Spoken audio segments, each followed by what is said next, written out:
Hello friends, कैसे हैं आप सब लोग। आई होप आप सब अच्छे होंगे फ्रेंड्स। तो आज की वीडियो शुरू करने से पहले फ्रेंड्स एक इम्पॉर्टेंट अनाउंसमेंट है। मेरे चैनल पर मैं एक गिव अवे ऑर्गेनाइज़ करने वाला हूं। ठीक है, अभी मेरे चैनल पर 1720 सब्सक्राइबर्स हैं। तो फ्रेंड्स, जैसे ही मेरे चैनल पर 20,000 सब्सक्राइबर हो जाएंगे, मैं 10,000 का 10,000 रुपये का गिव अवे दूंगा मैं आप ही में से किसी एक को। और थ्रू मैं वो एक लॉटरी सिस्टम इस तरह से निकाला जाएगा वो प्राइज़, किसी के साथ कोई भेदभाव नहीं होगा।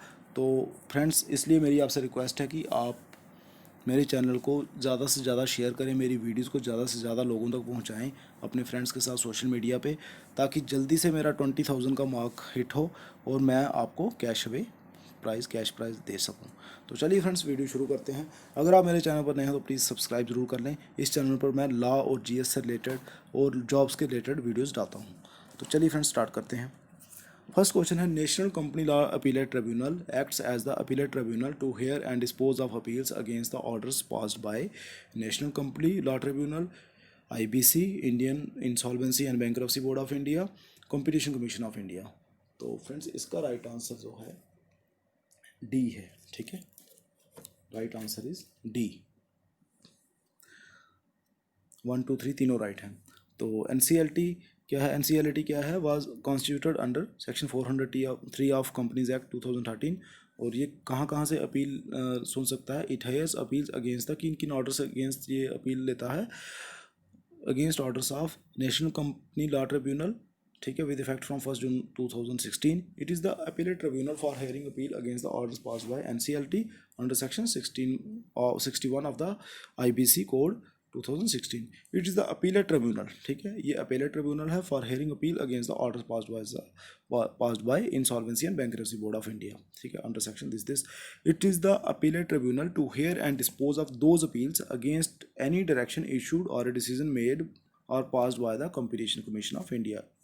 तो कंपटीशन कमीशन ऑफ इंडिया से भी अगर कोई ऑर्डर पास होता है तो उसकी अपील भी हम national company law appellate tribunal में कर सकते हैं। ठीक है, आई होप आपको समझ आ गया होगा। चलिए नेक्स्ट क्वेश्चन देखते हैं। ASEAN plus 3 includes which of the following nation and members. तो रिसेंटली इसमें कुछ मॉडिफिकेशन हुई है, तो एशियान प्लस 3 हो गया अब ये। तो कौन कौन से मेंबर नए बने हैं फ्रेंड्स? तो इसका राइट आंसर है फ्रेंड्स ए। ठीक है, चाइना और साउथ कोरिया को नए मेंबर बनाया गया है। एशियन प्लस 3 क्या है? Is a forum that functions as a coordinator of cooperation between the ASEAN and the 3 East Asian nations of China, South Korea and Japan. It was created in 1997 में create हुआ था। The ASEAN plus 3 is the latest development of East Asia regional cooperation. ठीक है, the group became ASEAN plus 6 with Australia, New Zealand and India. Next question है, Dead Sea lies between. Dead सी किस किस के बीच में? तो फ्रेंड्स, मैपिंग बहुत ही ज़रूरी है। आप चाहे यूपीएससी की तैयारी कर रहे हैं, मैपिंग बहुत ज़रूरी है। तो आप डेली का एक कॉन्टिनेंट ज़रूर देखा करें। ठीक है, तो map Dead Sea lies between, third का आंसर है बी पार्ट, इसराइल और जॉर्डन के बीच में डेड सी है। चलिए देखते हैं डेड सी क्या है। Basically it is a salt water lake. ठीक है, साल्ट लेक है, bordered by Jordan in the east. इसके ईस्ट में देख लो आप, जॉर्डन है और वेस्ट में इसराइल है। ठीक है friends, it lies in the Jordan Rift Valley and its main tributary is the Jordan River. चलिए नेक्स्ट देखते हैं। Consider the following statements regarding international smart grid action network. तो international smart grid action network क्या है? Is a technology collaboration programme of the international energy agency. It acts as a platform for the development and exchange of knowledge and expertise on smarter, cleaner, and more flexible and resilient electricity grids. India is one of the founding member of Asia ISGAN। तो friends, इसका right answer जो है D part है। तीनों ही statements right हैं। तो friends, आप video पास करके आप इसको आराम से देख सकते हैं। हो सके तो आप इसके शॉर्ट नोट्स बनाते जाएं। ठीक है, तो ISGAN बेसिकली मैंने बताया कि ये स्मार्ट ग्रिड से रिलेटेड है। ठीक है, ISGAN इज एन, हम सेकंड देखते हैं। ISGAN is an international platform for the development and exchange of knowledge and expertise on smarter, cleaner, and more flexible and resilient electricity grids। ठीक है, smart grid से related. ISGAN provides an important channel for the communication of experience, trends, lessons learned, and visions in support of global, national, and regional clean energy objectives, as well as new, flexible, and resilient solutions for smart grids. तो India इसका member है, ठीक है। और ministry of power and joint secretary ministry of power is the member representative of India. तो चलिए next देखते हैं, विच of the following best describes the term herd immunity. तो हर्ड इम्यूनिटी आपको पता है कि कोरोना वायरस न्यूज़ में है, तो इसलिए हर्ड इम्यूनिटी पे क्वेश्चन बना है। तो फ्रेंड्स मैं एक वीडियो लाऊंगा जिसमें कोरोना वायरस के जितने भी क्वेश्चन होंगे मैं एक ही वीडियो में कवर कर दूंगा। तो चलिए इसका आंसर देखते हैं हम। फिफ्थ का आंसर है फ्रेंड्स सी। हर्ड इम्यूनिटी क्या होता है? A high percentage of people in a given community is immune to a disease, ठीक है। तो since the corona virus pandemic began, the term herd immunity has been flung around as one solution to the devastating virus ravaging all countries all over the globe, ठीक है। The term explains the situation, ये वह situation होती है friends जहाँ पर ज़्यादातर person जो हैं इससे इस डिजीज़ से इम्यून हो जाएं, ठीक है। तो ये यूजुअली हो सकता है कि अगर कोई वैक्सीन से हो सकता है, ठीक है, कोई इसकी वैक्सीन बन जाए, जो ज़्यादातर जो पर्सनस को ये वैक्सीन इंजेक्ट हो जाए तो सब इम्यून हो जाएं। तो फिर जो है बेसिकली इसको 70 to 90% पॉपुलेशन अगर इससे इम्यून हो जाए तो that we call it as herd immunity, उसको हम हर्ड इम्यूनिटी बोलते हैं। चलिए नेक्स्ट देखते हैं, consider the following statements about river Godavari and identify the incorrect statement. तो देखें, this river is known as Dakshin Ganga, Shimsha, Hemavati, Arkavati, Bhavani are tributaries of this river, national waterway 4 is developed on this river, the drainage basin extends to Odisha. तो friends जब भी आप question पढ़ें तो इसमें कभी भी गलती मत करें, ठीक है। आप इसको ध्यान से पढ़ें कि इनकरेक्ट, ये इनकरेक्ट माना हुआ है, तो इट मीन्स कि एक इसमें इनकरेक्ट है, बाकी तीनों सही होंगी, ठीक है। तो ऐसे क्वेश्चंस की आप नोट्स बना लिया करें कि उसको इनकरेक्ट को आप काट दें तो बाकियों को आप मतलब नोटबुक पे नोट करते जाएं, ठीक है। उससे क्या होगा कि ये आपके शॉर्ट नोट्स बनते जाएंगे इस तरह से। तो फ्रेंड्स इसका आंसर जो है that is B, Shimsha, Hemavati, अग्रवती, भवानी और ट्रिब्यूटरीज ऑफ दिस रिवर, ये रॉन्ग है, ठीक है। तो राइट आंसर है आपका, इसका मतलब बी आपका यहाँ पर आंसर सही है, ठीक है।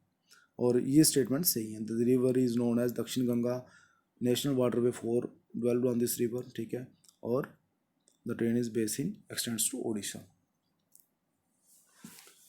तो ये देख लें, the Godavari is the India's longest river after the Ganga, its source is in Trimbakeshwar Maharashtra में है, यहाँ से ओरिजिनेट होती है ये river. Godavari is also known as, इसको दक्षिण गंगा भी बोला जाता है, और इसकी ट्रिब्यूटरीज हैं left bank, right bank. Friends ये तो आपको बिल्कुल रटी हुई होनी चाहिए क्योंकि इससे क्वेश्चन आता है यूपीएससी में बहुत बार। लेफ्ट बैंक ट्रिब्यूटरीज आपकी बाणगंगा, कड़वा, शिवाना, पूर्णा, कदम, प्राणहिता, इंद्रावती, तालीपेरू और सबरी। तो राइट बैंक ट्रिब्यूटरीज हैं इसकी नसरदी, दरना, परावरा, सिंधफाना, मंजीरा, मनैर, किन्नरसानी, ठीक है, किन्नरसानी ये। तो नेशनल वाटर वे 4 भी जो है connects the Indian states of Telangana, किस किस स्टेट्स को कनेक्ट करता है ये? Telangana, Andhra Pradesh, Tamil Nadu and UT of Puducherry. Second phase of national water way 4 will be developed from Vijayawada to Kakinada and Rajahmundry to Polavaram on Godavari river, ठीक है। फ्रेंड्स आप ये इसको देख लें, थोड़ा डाटा है ये। With reference to rights of persons with disability act, consider the following statements. The act fulfills the obligations to United Nations Convention on the Rights of Persons with Disability. The act increased the quota for disability reservation in higher education institutions from 3 to 5% and in government jobs from 3 to 4%. तो आपको इसमें देखना है कौन सी statement correct है। तो friends इसका C part है, दोनों ही स्टेटमेंट करेक्ट है। तो rights of person disability act 2016 क्या कहता है? This act replaces the person with disability equal opportunity protection of rights and full participation acts, ठीक है, 1995। इस एक्ट को इसने रिप्लेस किया है। It fulfils the obligations to the United Nations convention on rights of person with disabilities to which India is a signatory. India इस convention का signatory है, दैट्स वाई इन्होंने इस एक्ट में चेंजेस लाए हैं, ठीक है, और इस ये नया एक्ट लाया है। The Act recognizes 21 kinds of disabilities compared to the previous 7, including dwarfism, speech and language disability and 3 blood disorders, ठीक है। पहले वाले एक्ट में जो थी डिसेबिलिटीज़ कम थी, तो इसमें उन्होंने न्यू डिसेबिलिटीज़ ऑर्गेनाइज की हैं। The act also increase the quota, इससे इन्होंने एजुकेशन इंस्टीट्यूशन में कोटा भी इंक्रीज़ कर दिया, 3 to 5% कर दिया, और गवर्नमेंट जॉब्स में 3 to 4% कोटा प्रोवाइड कर दिया, उनको बढ़ा दिया। The act provides for grant of guardianship by district court and under which there will be joint decision, ठीक है, making between the guardian and the person with disability. चलिए next देखते हैं। Which among the following commission was appointed in terms of Article 340 of the Constitution to investigate the conditions of the socially and educationally backward classes and suggest measures for their advancement? तो friends 8th का जो है B part है, मंडल commission ने suggest किया था OBC के लिए, कोटे के लिए, ठीक है। आपको पता होगा Mandal commission is very important case, इसके बारे में आप थोड़ा डिटेल में पढ़ लें, ठीक है। इसमें 27% रिजर्वेशन दी थी, मंडल कमीशन ने रिकमेंड किया था, तो फिर वो डिसीजन जो है अपहेल्ड हुआ था सुप्रीम कोर्ट में। और सुप्रीम कोर्ट ने बोला था कि 50% से ज़्यादा कोटा नहीं होना चाहिए, ठीक है। सबको मिला के SC ST OBC को सारे सब कोटे मिला के 50% से ऊपर नहीं जाना चाहिए, ठीक है। और वो किस केस में हुआ था? इंदिरा साहनी केस में, ठीक है। 30 years ago on 7th August 1990, Vishwanath Pratap Singh, the Prime Minister at the time, announced that other backward classes would get 27% reservation in jobs in central government services and PSUs. The announcement was made before both houses of parliament. The decision was based on a report submitted on 31st December 1980 that recommended reservations for OBCs not just in government jobs but also central educational institutions.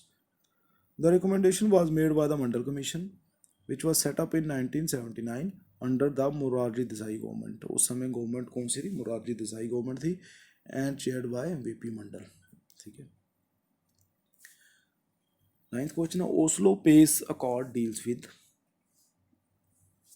International copyright treaties administered by WIPO, जहाँ series of agreements between Israel and Palestinian signed in the 1990s, principles governing the activities of states in the exploration of and peaceful use of outer space, recognizing the sovereignty of Norway over the Arctic archipelago of Svalbard। तो friends इसका जो right answer है that is B,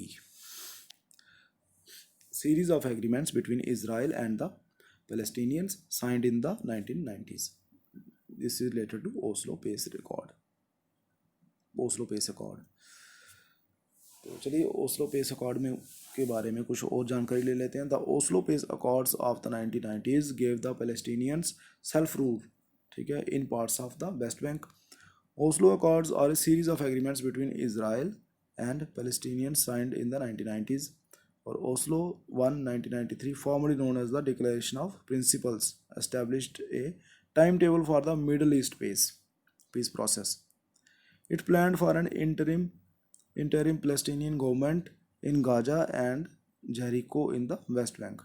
Oslo II, officially called the Israeli-Palestinian Interim Agreement on the West Bank and Gaza 1995, expanded on Oslo I, ठीक है। Now the last question, Swaraj Island, Long Island and Shahid Dweep are islands located in, इसका right answer है Andaman and Nicobar islands, Andaman and Nicobar islands.